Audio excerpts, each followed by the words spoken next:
Live morning news में आपका स्वागत है और मैं हूं आपके साथ रवि शर्मा। इस मॉर्निंग न्यूज में बात करेंगे फारूक अब्दुल्ला द्वारा केंद्र सरकार पर साधे गए निशाने की, पांपोर मुठभेड़ की चर्चा करेंगे, 370 टूटने के बाद आत्मसमर्पण कर रहे आतंकियों पर, और जानेंगे कि 9 नवंबर को कांग्रेस क्यों करेगी किसान रैली का आयोजन। पर इस सब पर जानने से पहले आइए नजर डालते हैं इस वक्त की कुछ प्रमुख सुर्खियों पर। डॉक्टर फारूक अब्दुल्ला ने बीजेपी सरकार पर साधा निशाना, कहा विपक्ष को लोगों से दूर रखना चाहती है सरकार।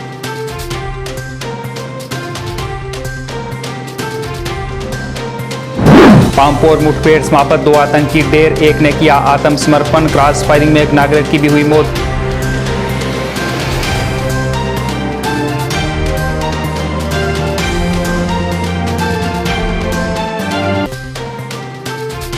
धारा 370 हटने के बाद कश्मीर में दिख रहा है बड़ा बदलाव, मुठभेड़ के दौरान आतंकी कर रहे हैं आत्मसमर्पण।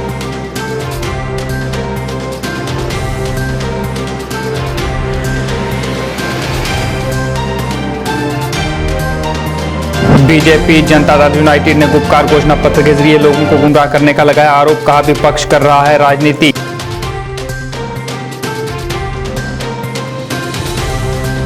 और कांग्रेस पार्टी 9 नवंबर को मीरा साहब से आरएसपुरा तक निकालेगी किसान रैली, पूर्व मंत्री आरएस चिब ने दी जानकारी।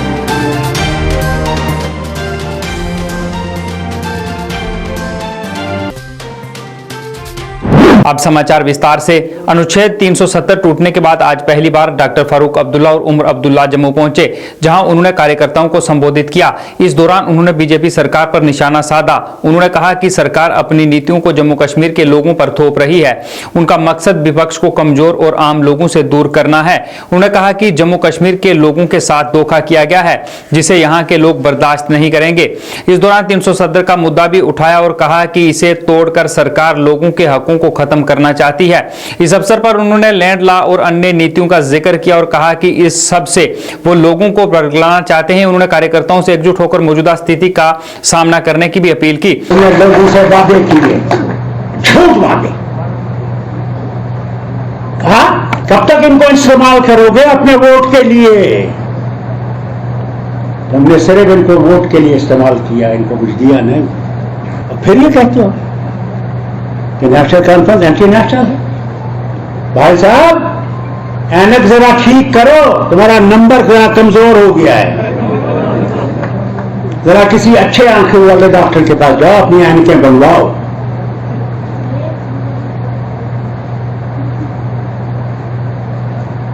हम उनमें से नहीं है जिनको तुमने सर खरीद बना रखा है और उनके पकड़े कपड़े फैलवाते हो कि देखो जी ये हिंदुस्तानी दिखा रहा है। अगर कपड़े फाड़ने से और पैसे देने से वो फाड़ रहा है तो जितने मर्जी फटवाओ और जो नए कपड़े बना लेंगे तुम्हारे पैसे से। जरा बाहर निकलो ना, जरा फारूक अब्दुल्ला के सामने बोलो ना। आज फारूक अब्दुल्ला पाकिस्तानी, आज फारूक अब्दुल्ला चीनी। अरे ज्यादा आओ ना मेरे पास, मैं भी दिखाता हूं मैं क्या हूं। मैं 85 साल का उम्र हूं, एक थप्पड़ मारूंगा तो पानी हाथ से ऊपर उठ जाऊंगा। नहीं समझ करो, तुमसे डरता हूं, खबरदार। मैं समझता कि ये जमात तुमसे डरती है। हमने तुम्हारा मुकाबला किया है और आगे भी करेंगे और इंशाअल्लाह जीत के दिखाएंगे तुमको। इस जमात को कितनी मुसीबतें नहीं उठानी पड़ी वो अल्लाह है और आप जानते हैं।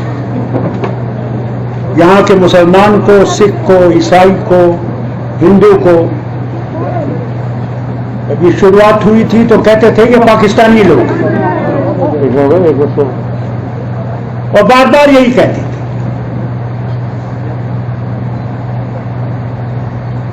अगर जम्मू कश्मीर को पाकिस्तान में जाना होता तो वो 47 में चला गया होता, कोई रोक नहीं सकता। ये बीजेपी वाले आज लखन पार से पार होते, मगर वो मर्द मुजाहिद आया जिसका नाम शेर कश्मीर शेख मोहम्मद अब्दुल्ला था। उसे लोगों से कहा कि हमारा रास्ता इस तरफ है, हमारा रास्ता उस तरफ नहीं है, महात्मा गांधी के हिंदुस्तान की तरफ, बीजेपी के हिंदुस्तान की तरफ नहीं। उस हिंदुस्तान की तरफ जिसमें सब धर्म बराबर रहेंगे, सब धर्मों की इज्जत होगी, हर मर्द और औरत की इज्जत होगी, वो गरीब हो या अमीर हो, और हर एक को मौका मिलेगा तरक्की करने का, कोई किसी को रोकेगा नहीं। तुमने जो खाना है खाओ, जो तुमने पीना है वो पियो, जैसे रहना है तुम रहो, तुम्हें इसकी आजादी है। फर्क सिर्फ ये है कि कोई ऐसा काम न करना जो किसी दूसरे मजहब को आपके खिलाफ करे। इस दौरान उमर अब्दुल्ला भी मौजूद रहे, जिन्होंने कार्यकर्ताओं को संबोधित किया। कि 370 और 35A का हक में जम्मू कश्मीर के लिए फायदेमंद साबित होगा। सबसे बड़ा नुकसानदेह अगर फैसला जम्मू कश्मीर के लिए लिया गया है वो 5 अगस्त 2019 का फैसला था। आज हम अपनी जमीनों पर भी सही तरीके से सलामत नहीं है,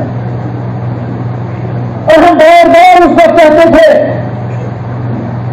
कि जम्मू के लोगों होशियार रहो, कश्मीर को पहुंचने के लिए जम्मू से गुजरना पड़ता है। कश्मीर की जमीनें जब वो खरीदने आएंगे तो आएंगे, लेकिन उससे पहले वो जम्मू की जमीनें खरीदते हुए यहां से निकल जाएंगे। और ये हकीकत है, ये सच्चाई है। तभी तो ये बीजेपी वाले अपने फोन बंद करके बैठे रखते हैं, क्योंकि इनके पास जवाब नहीं।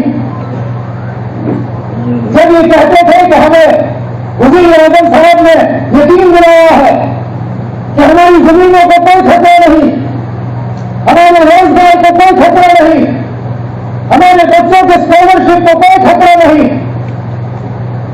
तो शायद दिल्ली से उन्होंने गलत खबर सुन के यहाँ आपके सामने पेश की। कहते हैं कि किसानों की जमीन जो है उसको कुछ नहीं होगा, लेकिन उसमें भी सच्चाई नहीं। साफ तौर पर उस ऑर्डर में लिखा है कि एक मामूली से सरकारी ऑर्डर और दस्तखत के तहत एग्रीकल्चरल जमीन को नॉन एग्रीकल्चरल जमीन में तब्दील करके बेचा जा सकता है। दक्षिण कश्मीर के मीज पामपोर में गत वीरवार शाम से जारी मुठभेड़ समाप्त हो गई। मुठभेड़ के दौरान सुरक्षा बलों ने 2 आतंकियों को मार गिराया है, जबकि एक स्थानीय आतंकी ने सुरक्षा बलों के आगे आत्मसमर्पण कर दिया। आत्मसमर्पण करने वाले आतंकी की पहचान खाबर सुल्तान मीर के रूप में हुई है। वहीं क्रॉस फायरिंग में घायल हुए 2 स्थानीय नागरिकों में से आज सुबह एक की मौत हो गई। मृतक की पहचान 20 वर्षीय आबिद मीर पुत्र अब्दुल हमीद मीर निवासी मीज के तौर पर हुई है।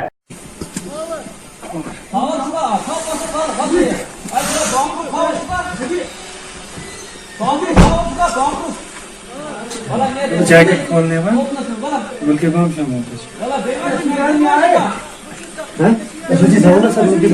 सर जाओ इंजर्ड इनके साथ ओ सब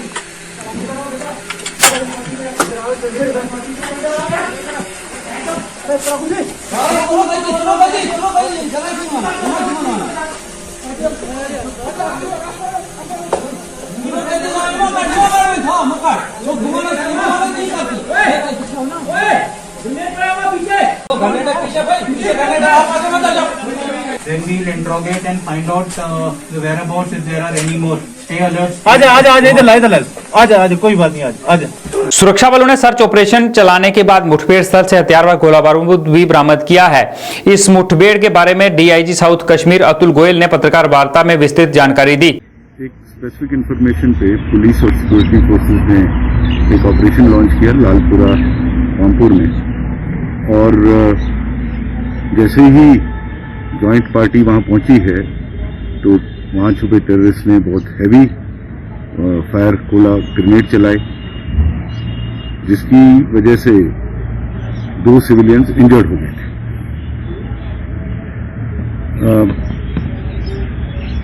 जो पुलिस और सिक्योरिटी फोर्सेस जो ऑपरेशन में हिस्सा ले रही थी उन्होंने रेस्ट्रेंट दिखाया क्योंकि वहां सिविलियंस मौजूद थे, जिसकी वजह से जो टेररिस्ट है वो वहां से थोड़ा सा मूव कर गए। इसी वजह से ऑपरेशन इतनी देर चला, उनको ढूंढने में वक्त लग गया, वो एक बार अपनी जगह से शिफ्ट हो गए। 3 जो टेररिस्ट थे उनमें से एक लोकल लड़के ने सरेंडर किया। जब पुलिस और सिक्योरिटी फोर्सेस ने हर बार की तरह वहां पर अनाउंसमेंट्स की, ऑफर दिया सरेंडर का, तो उसने सरेंडर किया।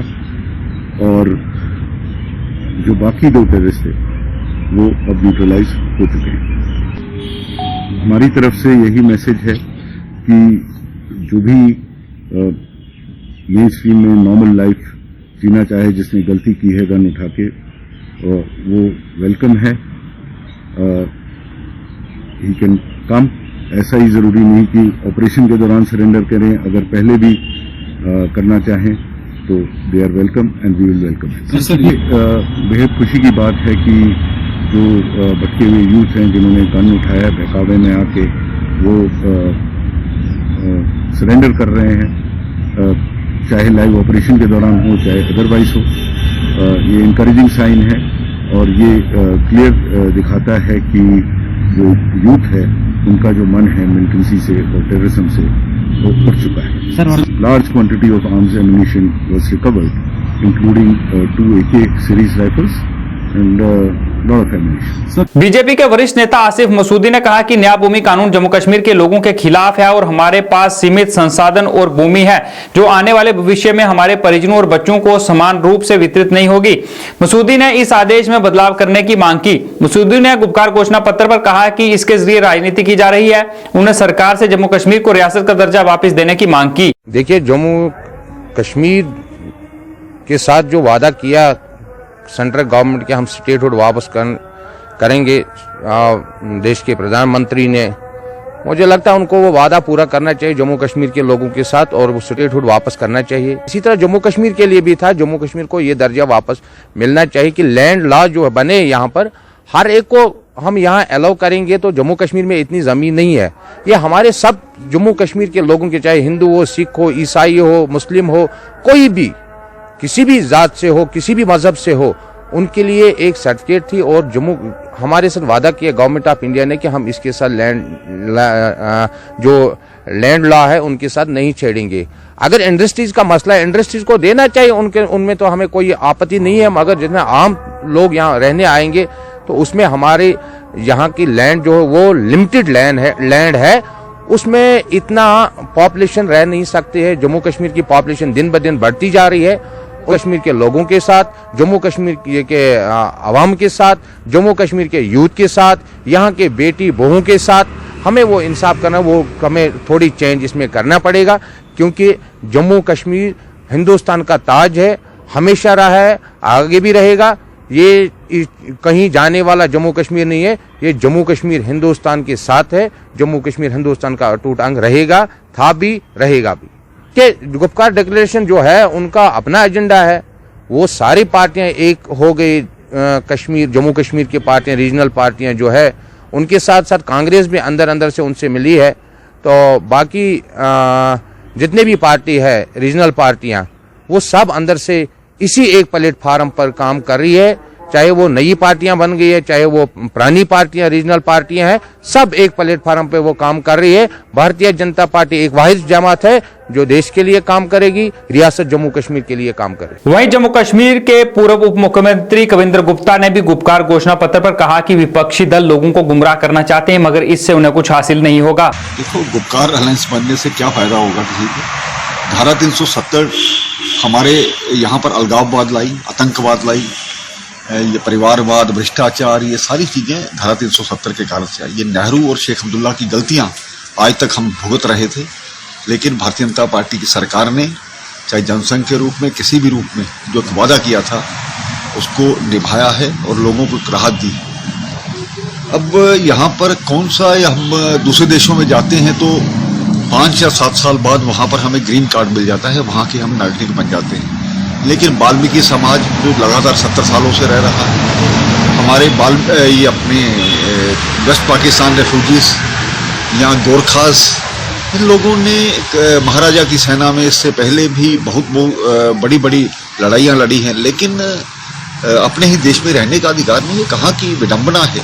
तो कुल मिलाकर के पूरा समाज भारत एक है और एक भारत श्रेष्ठ भारत का जो नारा हम देते हैं, अगर हम जा करके पूरे भारत में कहीं भी रह सकते हैं, मकान बना सकते हैं, शिक्षा ग्रहण कर सकते हैं, यहाँ क्यों नहीं। जनता दल यूनाइटेड नेता मिर्जा सज्जाद बेग ने विपक्ष पर गुपकार घोषणा पत्र के जरिए लोगों को धारा 370 पर गुमराह करने का आरोप लगाया है। उन्होंने कहा कि यह मामला अदालत के अधीन है और उन्हें उम्मीद है कि उन्हें उनका विशेष दर्जा वापस दिया जाएगा।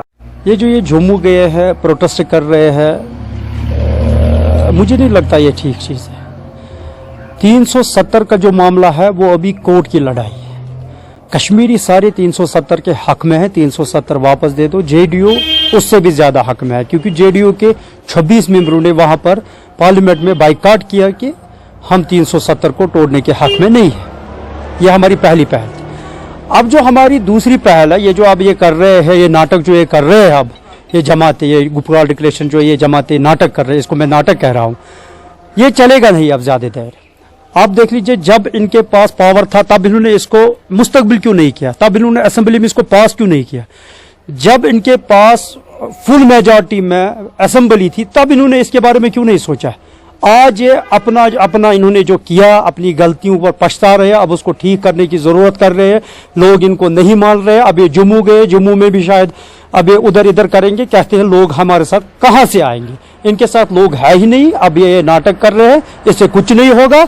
जम्मू कश्मीर के लोग समझ चुके हैं कि सही क्या है, गलत क्या है। अब रह गया 370 का मामला, इंशाल्लाह रहमान वो हमें वापस मिलेगा और वो अभी सुप्रीम कोर्ट में फाइट चल रही है। कांग्रेस पार्टी द्वारा आज गांव सत्यारण में एक बैठक का आयोजन किया गया। बैठक में काफी संख्या में कार्यकर्ताओं ने भाग लिया। इस दौरान पूर्व मंत्री आरएस चीफ मुख्य तौर से उपस्थित रहे। उन्होंने इस दौरान जानकारी दी कि किसान बिल के विरोध में कांग्रेस द्वारा 9 नवंबर को किसान रैली का आयोजन किया जा रहा है, जो मीरा साहब से आरसपुरा तक जाएगी। उन्हें लोगों से इस रैली में बढ़ चढ़कर भाग लेने की अपील की।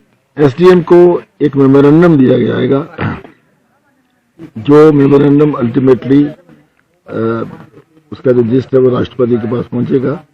और ये मेमोरेंडम जो है बेसिकली जो इस सरकार ने, जो भारतीय जनता पार्टी की सरकार ने, केंद्र की सरकार ने जो किसान को लेकर के उनकी जो फसल है, जो उनकी उपज है, उसको लेकर के जो उन्होंने ऑर्डिनेंस किया था कि इसमें सारे देश भर के किसान आहित हुए हैं। और एक डिमांड है सारे देश के किसानों की कि वो ऑर्डिनेंस से वापस लिया जाए, उसको रोल बैक किया जाए। तो ये उसी की एक कड़ी है। तो ये प्रदेश कांग्रेस कमेटी की ओर से ये रैली निकाली जा रही है और इसमें प्रदेश कांग्रेस कमेटी के, जैसे मैंने कहा, सीनियर लोग जो हैं, विशेषकर सभी किसान भाइयों से, सभी कार्यकर्ताओं से, सभी कांग्रेस के कार्यकर्ताओं से कि वो 9 तारीख को लार्ज नंबर में अपनी गाड़ियों में, मोटरसाइकिल पर, ट्रैक्टर में बैठ करके प्रदर्शन करें और उसके खिलाफ जो सरकार का फैसला है उसके खिलाफ आवाज उठाएं। अपनी पार्टी की नीतियों से प्रभावित होकर आज कई लोगों ने अपनी पार्टी का दामन थामा। इस दौरान पार्टी नेता मंजीत सिंह ने नए कार्यकर्ताओं का पार्टी में स्वागत किया। उनका कहना था कि नए कार्यकर्ताओं के आने से पार्टी को और मजबूती मिलेगी। उन्होंने कहा कि पार्टी प्रदेश के विकास के लिए काम करेगी। उन्होंने कहा कि लोग दूसरी पार्टियों से निराश होकर अपनी पार्टी में आ रहे हैं और अपनी पार्टी लोगों को कभी निराश नहीं करेगी। हमारे एडवोकेट साहिबा मीरा साहब से, वो भी हमारी पार्टी में शामिल हुई हैं और कुछ शहर के गणमान्य लोग, जिनमें रिटायर्ड इंजीनियर, बिजनेसमैन, वो आज जम्मू कश्मीर अपनी पार्टी में शामिल हुए हैं। तो मुझे खुशी है इस बात की कि आज अच्छे पढ़े लिखे लोग, बुद्धिजीवी लोग जो हैं वो अपनी पार्टी में शामिल हो रहे हैं और अपनी पार्टी का कार्यक्रम, प्रोग्राम, अपनी पार्टी की पॉलिसियों से कन्विंस होके और दूसरी पार्टियों के प्रोग्रामों से निराश होके आज लोग जम्मू कश्मीर अपनी पार्टी में शामिल हो रहे हैं। जम्मू कश्मीर पर्यटन विकास निगम द्वारा आज जीरो ब्रिज राजबाग श्रीनगर जेलम के तट पर कोंग पाश रेस्टोरेंट खोला गया। रेस्टोरेंट का उद्घाटन उपराज्यपाल के सलाहकार बशीर अहमद खान द्वारा किया गया। इस रेस्तरां की खास बात यह होगी कि यहां हलीसा के साथ साथ कई और बेहतरीन व्यंजन उपलब्ध होंगे। इसके अलावा भी रेस्तरां में पर्यटकों को आकर्षित करने के लिए कई और केंद्र होंगे। उपराज्यपाल के सलाहकार बशीर खान ने भी इसमें की गई व्यवस्था की काफी सराहना की। अनंतनाग में ईद उल मिलादुल नबी के उपलक्ष्य में एक विशेष प्रार्थना का आयोजन किया गया, जिसमें बड़ी संख्या में अकीदतमंदों ने दुआ की और अमन शांति की कामना की।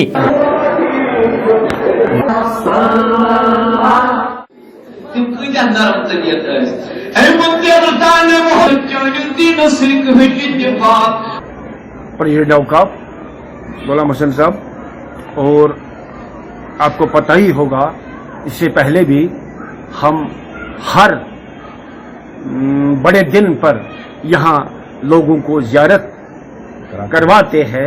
इंशाअल्लाह रहमान इंशाअल्लाह मतलब इतना इंतज़ाम किया था कि सबको अगर कहीं से भी लोग आएंगे, चाहे जम्मू से आएंगे, चाहे कश्मीर किसी भी कोने से लोग आएंगे, हमने सबके लिए इंतजाम कर रखा है यहाँ। चाहे कोई रोजदार रहेगा, जिस दिन रोजदारी तो आज सिर्फ इंशाअल्लाह रहमान कश्मीर के लिए अमन, पहले अमन होना चाहिए इंशाअल्लाह रहमान, पहले अमन होना चाहिए, उसके बाद सबको अपने चाहते हैं यहाँ पुरअमन माहौल हो जाए और सब लोग सुकून से जिंदगी बसर करेंगे। बारामूला में भी ईद मिलादुल नबी के उपलक्ष्य में एक विशेष प्रार्थना का आयोजन किया गया, जिसमें बड़ी संख्या में अकीदतमंदों ने दुआ की और अमन शांति की कामना की।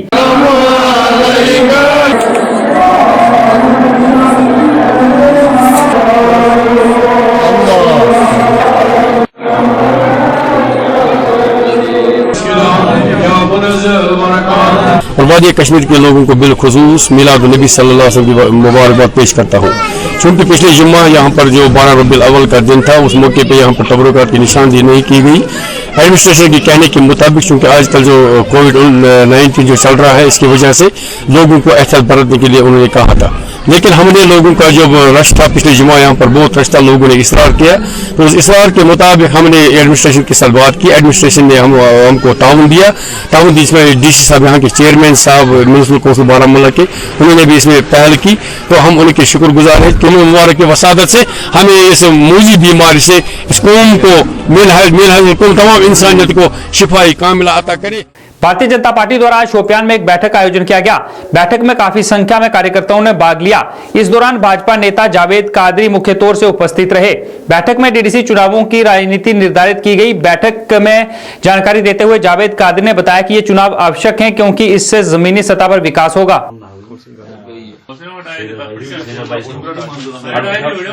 अपने डिस्ट्रिक्ट में हर एक जगह से हम अपने अपने कैंडिडेट उठा रहे हैं। हर एक पंचायत हल्के में हमारे कैंडिडेट होंगे। आज हमारी पैनल बन रही है और जो काउंसिलर इलेक्शन होने वाले हैं उसकी भी पैनल आज हम बना रहे हैं। आज यहाँ कोर ग्रुप बैठा है, आज हम पार्टी को पैनल दे देंगे इस चीज़ की कि जो काउंसलर हमें बनाने हैं, 14 काउंसलर डिस्ट्रिक्ट से बनाए हैं, 14 के 14 जगहों से हम इलेक्शन लड़ेंगे।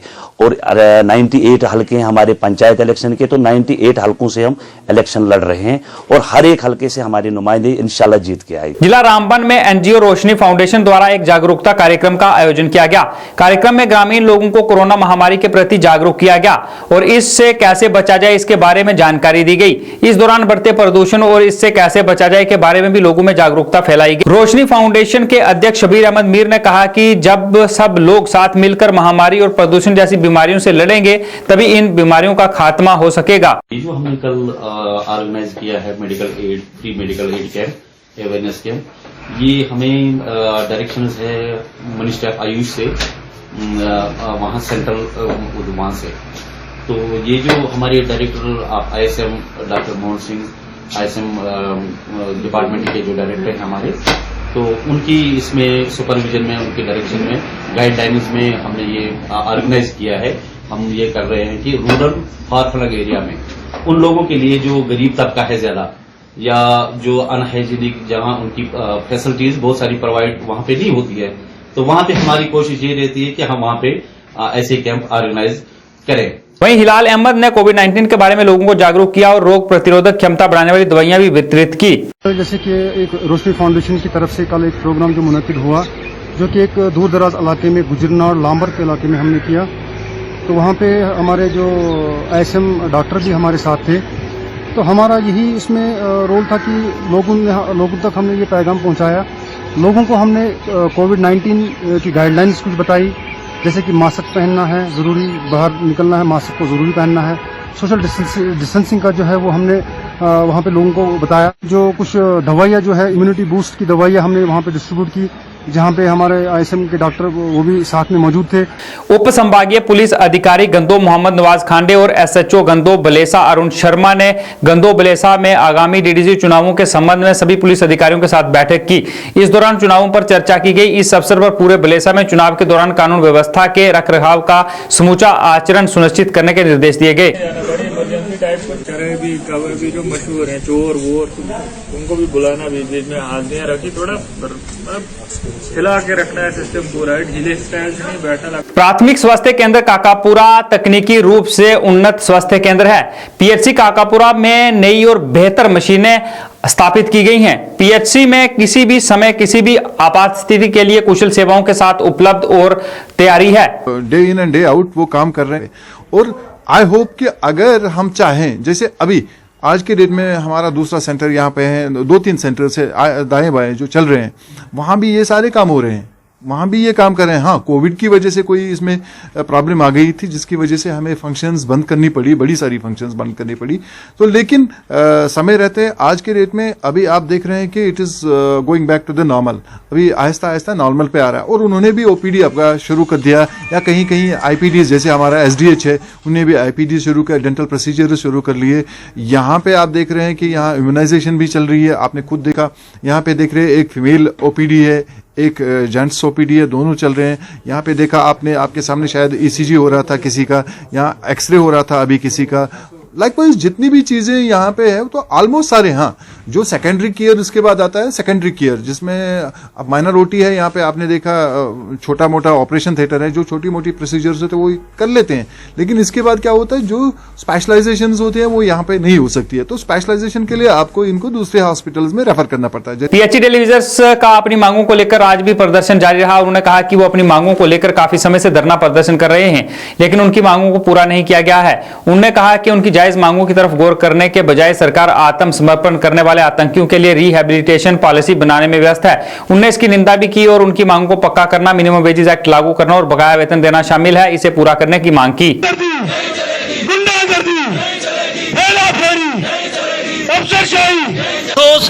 गवर्नमेंट कन्या पर रूह दे सही है। अस परेशान लोग जेड़े 25 साल इस डिपार्टमेंट की फ्री च सेवा दे आ रहे हैं और आए दिन गवर्नमेंट के हथ के शिकार होंगे रहे हैं। ये गवर्नमेंटा जड़ियाँ पाकिस्तान परस्त कश्मीरी जेड़े बंदूक चुकी दी है, उन्हें आदे तुंदे तो नौकरी है।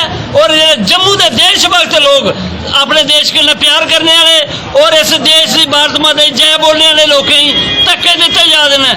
ये गवर्नमेंट ही अस आने वाले दिनों च दसी देंगे भाई साढ़े डेली वेजेस की क्या ताकत है और ये अपनी शक्ति प्रदर्शन आने वाले 1-2 दिनों तो जम्मू के रोडे में लभो।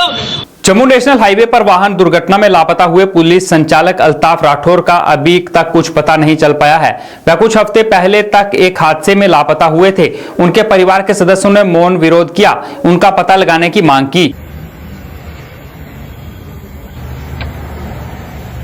से सोफी है, ये मेरा मामू है, ये पाटन शिवपुरा में रहता है। ये पुलिस ऑपरेटर था कम्युनिकेशन में। तो ये जम्मू गया था, ड्यूटी इसकी ट्रांसफ़र हो गई थी कश्मीर से जम्मू। तो ये अब जम्मू वालों ने इनको शिफ्ट किया था, अब बोला था अब बानीहाल पुलिस स्टेशन में जाओ। तो अभी जम्मू से बानीहाल के लिए आ रहा था, गाड़ी का बीच में एक्सीडेंट हो गया था रामबन में, वो सीधी चिनाब में गई, चिनाब पानी में गई थी। तो ये 31 अगस्त को ये एक्सीडेंट हो गया। तब से लेकर आज तक हमें इसका कुछ नहीं पता चला। खाली उस टाइम उसका बैग एक मिला था, उसमें थोड़ी बहुत उसकी आइडेंटिफिकेशन हो गई थी ताकि ये उसमें था।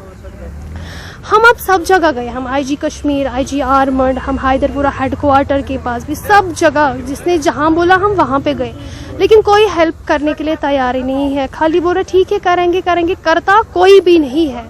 अब हम सब जगह गए, अब हम आज इसलिए आए हैं यहाँ पे ताकि आप ही की मदद से हम यही खाली चाहते हैं, इतना ही चाहते हैं कि वहाँ पे खाली रेस्क्यू स्टार्ट किया जाए और हम कुछ भी नहीं चाहते हैं। अब आप ही की हेल्प से बोलना चाहते हैं कि आगे हायर अथॉरिटीज़ को हम अपील कर रहे हैं कि वहाँ पे खाली रेस्क्यू स्टार्ट। मेरा मामू वहीं पे था, रामबन पुलिस स्टेशन गया था वो, उन लोगों ने इसको बोला था ठीक है हम आपकी हेल्प करेंगे, हम रेस्क्यू करेंगे, लेकिन उसके लिए आपको उनको बोलना है पानी बंद करवा। अब वो उस डिपार्टमेंट पर गया था जहाँ पे पानी बंद करवाता है, तो उन लोगों ने हम बोला वहाँ पे हम पानी नहीं बंद करवा सकते क्योंकि हमें फिर बहुत ज्यादा नुकसान, हम लॉस में जाएंगे। दर्दपुरा, लोलाब, कुपवारा के स्थानीय लोगों ने अपनी मांगों को लेकर श्रीनगर में प्रदर्शन किया।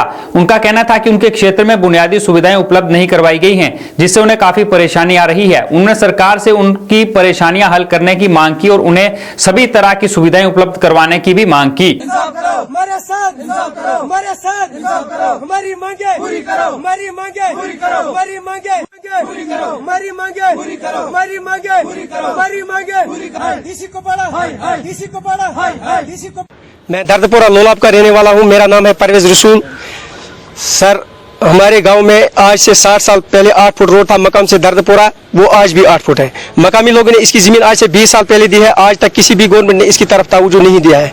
सर, अगर हम बात करेंगे गली कोचों की तो मीरमाला, हाजीमाला, गनेपुरा, मानपुरा, शेख माला, मकाम या ठुंडूसा की बात करेंगे तो दर्जनों इलाके ऐसे हैं जहाँ पर बेसिक फैसिलिटी की किल्लत है। अगर हम बात करेंगे अपने गाँव की तो हमारे गाँव में 60 साल में कभी डीसी नहीं आया है हमारे गांव में, इसलिए हमारे गांव के लोगों में जबरदस्त नाराजगी पाई जाती है। अगर हम बात करेंगे अपने गांव की तो हमारे गांव में आज से 60 साल पहले एक डिस्पेंसरी थी, वो आज भी डिस्पेंसरी है। मकामी लोग हॉस्पिटल की मांग कर रहे हैं।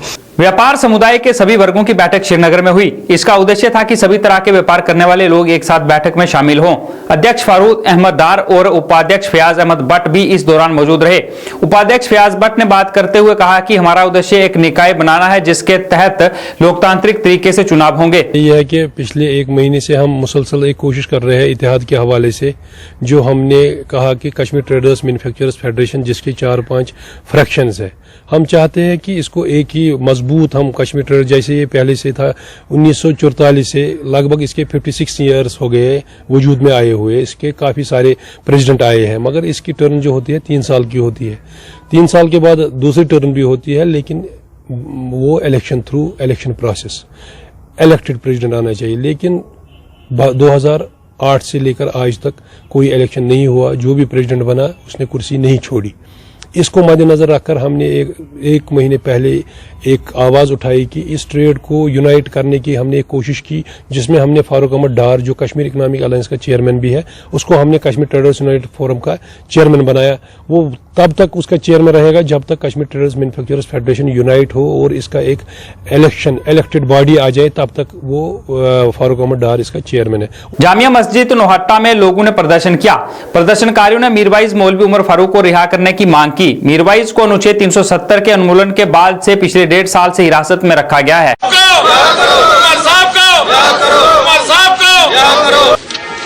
मीरवाइज कश्मीर डॉक्टर मौलवी मोहम्मद उमर फारूक साहब रहाई हंद खतर, चूँकि तम जामिया मस्जिद मीरवाइज तिमन गो तकरीबन 15 रेत लगातार बंद। मरकजी सरकारस मुतालब मरकजी सरकारस मुतालब करान कि मीरवाइज साहबस यम गस फौरन यी रहा करने। तमाम लूकन हज ये गुजारिश मरकजी सरकारस कि मीरवाइज साहब करियो रहा, क्या तिम रबीउल अव्वल किस। आइए अब चलते चलते नजर डालते हैं आज के मौसम और तापमान पर।